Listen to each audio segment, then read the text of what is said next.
Have you ever been a victim of microaggressions or act of racism? Yeah. I would say yes. Yes. Yes. Can you share with us what happened to you? Well, this hasn't always been direct, but being in theatre and stuff like that, we've done a few plays where the school tries to approach a subject and is just not very aware. And we were dealing with race one time, and I suggested to my teacher that we kind of explored it a bit more, because he had cast one of the known black characters to be white, and it was a theme in the play that one of the characters with her privilege was able to gain a social standing because she was white, versus her friends who had been campaigning for the same issue for a while, who didn't get the same privilege as she had. And I asked my teacher if it wasn't kind of ignorant of us to kind of ignore the subject, but I wasn't really, he kind of dismissed it a lot. So yeah, just kind of not having your voice heard a lot happens in, I guess, that industry, but also just in class as well. So when I wanted to apply for a job that I thought and I was suitable for, I was given the opportunity just to extend my contract for about 6 months.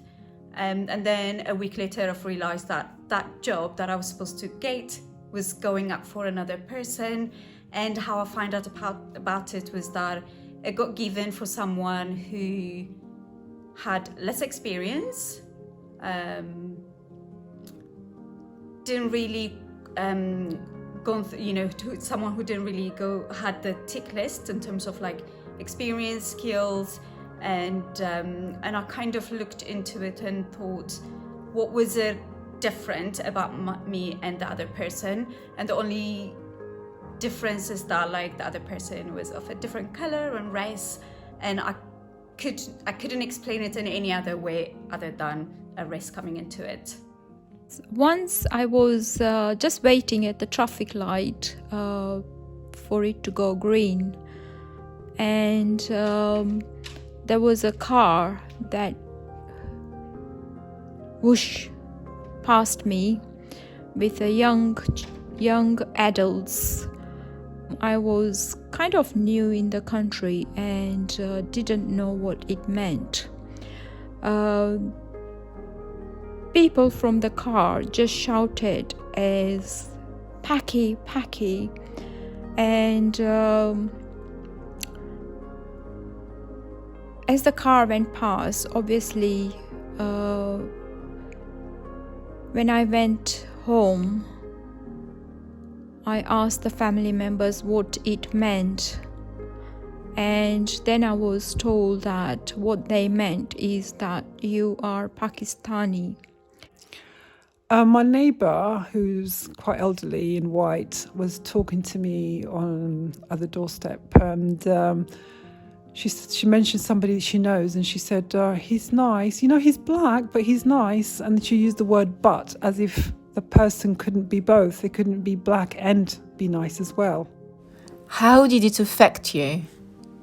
I guess you don't have as much power as a student as when you, as a teacher, and it's very difficult because it's you're afraid, if you stand up for yourself, it could be that, they don't want you back at the school, or they don't, they won't take you seriously from then on. So it's definitely very frustrating, but it's comforting to have other people around me who realize it's not okay. I don't know if it affected me, but I kind of just realized it is in my world and just accept, because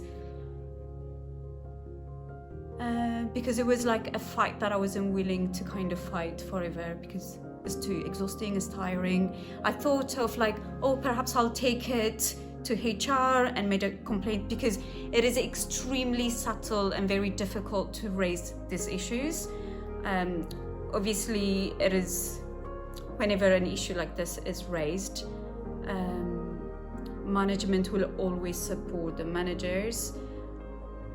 and they will come up with an excuse, an explanation why certain things had happened, or was like, how, the reason why the decision is made. So I chose not to kind of go forward with it, but accepting this is how it is, and just a sad way of life. It kind of didn't affect me emotionally or mentally or physically, but I was like confused that why somebody said kind of words. Many people are ignorant in terms of racism, discrimination, or whatever the experience they may be saying to other people, like shouting or even making comments. I think this, in today's world, I think it should all stop, because it doesn't make any sense when everyone's blood is the same as red color. It made me feel really bad. It made me feel like other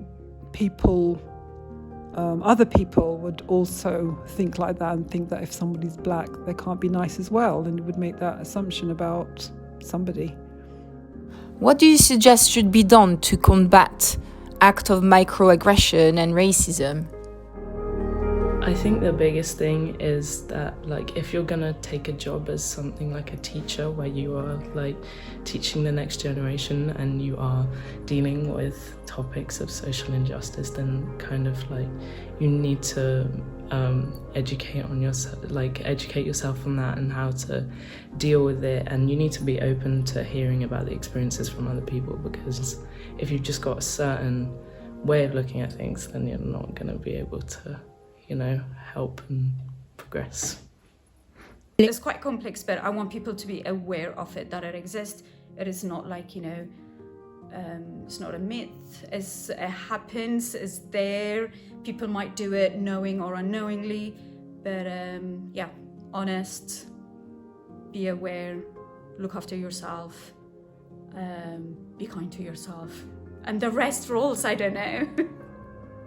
I would say that people should behave like how you would like to be treated. You should treat the same the other person, whoever is in front of you, because as a human being, everyone has feelings.